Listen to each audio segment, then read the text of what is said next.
महाशिवरात्रि व्रत की प्रामाणिक और पौराणिक कथा। पूर्व काल में चित्रभानु नामक एक शिकारी था। जानवरों की हत्या करके वह अपने परिवार को पालता था। वह एक साहूकार का कर्जदार था, लेकिन उसका ऋण समय पर न चुका सका। क्रोधित साहूकार ने शिकारी को शिवमठ में बंदी बना लिया। संयोग से उस दिन शिवरात्रि थी। शिकारी ध्यान मग्न होकर शिव संबंधी धार्मिक बातें सुनता रहा। चतुर्दशी को उसने शिवरात्रि व्रत की कथा भी सुनी। शाम होते ही साहूकार ने उसे अपने पास बुलाया और ऋण चुकाने के विषय में बात की। शिकारी अगले दिन सारा ऋण लौटा देने का वचन देकर बंधन से छूट गया। अपनी दिनचर्या की भांति वह जंगल में शिकार के लिए निकला, लेकिन दिन भर बंदीगृह में रहने के कारण भूख प्यास से व्याकुल था। शिकार खोजता हुआ वह बहुत दूर निकल गया। जब अंधकार हो गया तो उसने विचार किया कि रात जंगल में ही बितानी पड़ेगी। वह वन एक तालाब के किनारे एक बेल के पेड़ पर चढ़कर रात बिताने का इंतजार करने लगा।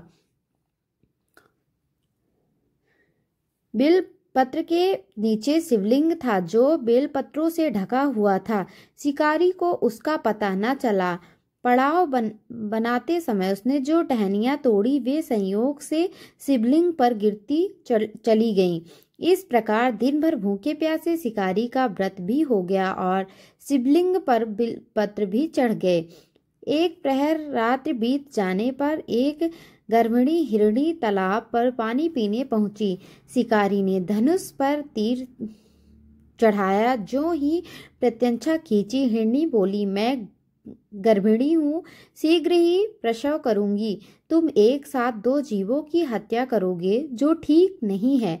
मैं बच्चे को जन्म देकर शीघ्र ही तुम्हारे समक्ष प्रस्तुत हो जाऊंगी, तब मार लेना। शिकारी ने प्रत्यंचा ढीली कर दी और हिरणी जंगली झाड़ियों में लुप्त हो गई। प्रत्यंचा झाड़ने पर चढ़ाने तथा ढीली करने से के वक्त कुछ बिल्व पत्र अनायास ही टूटकर शिवलिंग पर गिर गए।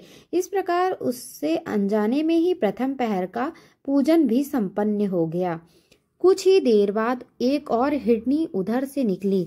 शिकारी की प्रसन्नता का ठिकाना न रहा। समीप आने पर उसने धनुष पर बाण चढ़ाया। तब उसने देखा हिरणी ने विनम्रता पूर्वक निवेदन किया, हे शिकारी, मैं थोड़ी देर पहले ऋतु से निवृत्त हुई हूँ। कामातुर बिरहिणी हूँ, अपने प्रिय की खोज में भटक रही हूँ। मैं अपने पति से मिलकर शीघ्र ही तुम्हारे पास आ जाऊंगी। शिकारी ने उसे भी जाने दिया। 2 बार शिकार को खोकर उसका माथा ठनका। वह चिंता में पड़ गया। रात्रि का आखिरी पहर बीत रहा था। इस बार भी धनुष में लगकर कुछ बेलपत्र शिवलिंग पर जा गिरे तथा दूसरे प्रहर की भी पूजा संपन्न हो गई। तभी एक अन्य हिरणी अपने बच्चे के साथ उधर से निकली। शिकारी के लिए यह स्वर्णिम अवसर था। उसने धनुष पर तीर चढ़ाने में देर नहीं लगाई। वह तीर छोड़ने ही वाला था कि हिरणी बोली, हे शिकारी, मैं इन बच्चों को उनके पिता के हवाले करके लौट आऊंगी। इस समय मुझे मत मारो। शिकारी हंसा और बोला, सामने आए शिकार को छोड़ दूं? मैं ऐसा मूर्ख नहीं। इससे पहले मैं 2 बार अपना शिकार खो चुका हूँ। मेरे बच्चे भूख प्यास से व्यग्र हो रहे होंगे। उत्तर में हिरणी ने फिर कहा, जैसे तुम्हें अपने बच्चों की ममता सता रही है, ठीक वैसे ही मुझे भी। हे शिकारी, मेरा विश्वास करो, मैं इन्हें उनके पिता के पास छोड़कर तुरंत लौटने की प्रतिज्ञा करती हूँ। हिरणी का दुख भरा स्वर सुनकर शिकारी को उस पर दया आ गई। उसने उस मृगी को भी जाने दिया।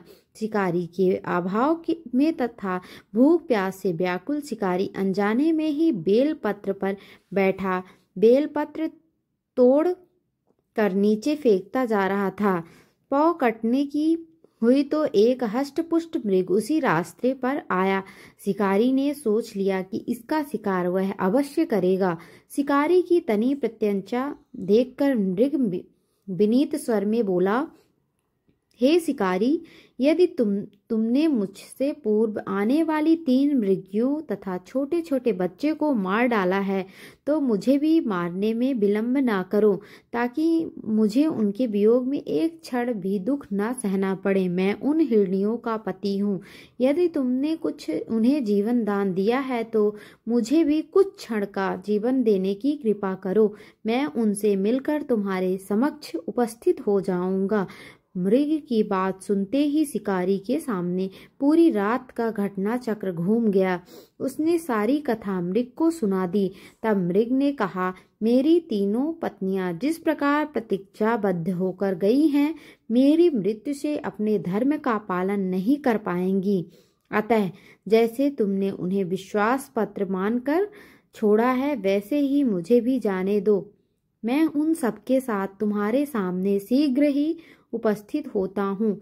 शिकारी ने उसे भी जाने दिया। इस प्रकार प्रातः हो गई आई। उपवास, रात्रि जागरण तथा शिवलिंग पर बेल पत्र चढ़ने से अनजाने में ही पर शिवरात्रि की पूजा पूर्ण हो गई। पर अनजाने में ही की हुई पूजा का परिणाम उसे तत्काल मिला। शिकारी का हिंसक हृदय निर्मल हो गया। उसमें भगवत शक्ति का वास हो गया। थोड़ी ही देर बाद वह मृग सपरिवार शिकारी के समक्ष उपस्थित हो गया ताकि वह उनका शिकार कर सके। किंतु जंगली पशुओं की ऐसी सत्यता, स्वाभाविकता एवं सामूहिक प्रेम भावना देखकर शिकारी को भी बड़ी ग्लानि हुई। उसने मृग परिवार को जीवन दान दे दिया। अनजाने में शिवरात्रि के व्रत का पालन करने पर भी शिकारी को मोक्ष की प्राप्ति हुई। जब मृत्यु काल में यमदूत उसके जीव को ले जाने आए तो शिवगणों ने उन्हें वापस भेज दिया तथा शिवकारी को शिवलोक ले गए।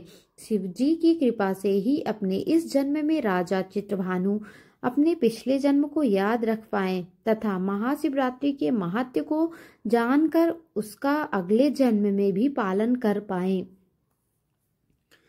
शिव कथा का यह है संदेश। शिकारी की कथानुसार महादेव तो अनजाने में किए गए व्रत का भी फल दे देते हैं, पर वास्तव में महादेव शिकारी की दया भाव से प्रसन्न हुए।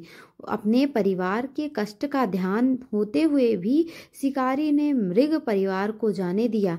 यह करुणा ही वास्तुतः उस शिकारी को उन पंडितों एवं पुजारियों से उत्कृष्ट बना देती है जो कि सिर्फ रात्रि जागरण, उपवास एवं दूध, दही, बेलपत्र आदि द्वारा शिव को प्रसन्न कर लेना चाहते हैं। इस कथा में सबसे महत्वपूर्ण बात यह है कि इस कथा में अनजाने में हुए पूजन पर विशेष बल दिया गया है। इसका अर्थ यह नहीं है कि शिव किसी भी प्रकार से किए गए पूजन को स्वीकार कर लेते हैं अथवा भोलेनाथ जाने या अनजाने में हुए पूजन में भेद नहीं कर सकते हैं। वास्तव में वह शिकारी शिव पूजन नहीं कर रहा था। इसका अर्थ यह भी हुआ कि वह किसी तरह के किसी फल की कामना भी नहीं कर रहा था। उसने मृग परिवार को समय एवं जीवन दान दिया जो कि शिव पूजन के समान है। शिव का अर्थ ही कल्याण होता है। उन निरीह प्राणियों का कल्याण करने के कारण ही वह शिव तत्व को जान पाया तथा उसका शिव से साक्षात्कार हुआ। परोपकार करने के लिए महाशिवरात्रि का दिवस होना भी आवश्यक नहीं है। पुराण में 4 प्रकार के शिवरात्रि पूजन का वर्णन है। मासिक शिवरात्रि, प्रथम आदि शिवरात्रि तथा महाशिवरात्रि पुराण वर्णित अंतिम शिवरात्रि है। नित्य शिवरात्रि वस्तुतः प्रत्येक रात्रि ही शिवरात्रि है। अगर हम उन परम कल्याणकारी आशुतोष भगवान में स्वयं को लीन कर दें तथा कल्याण मार्ग का अनुसरण करें, वही शिवरात्रि का सच्चा व्रत है।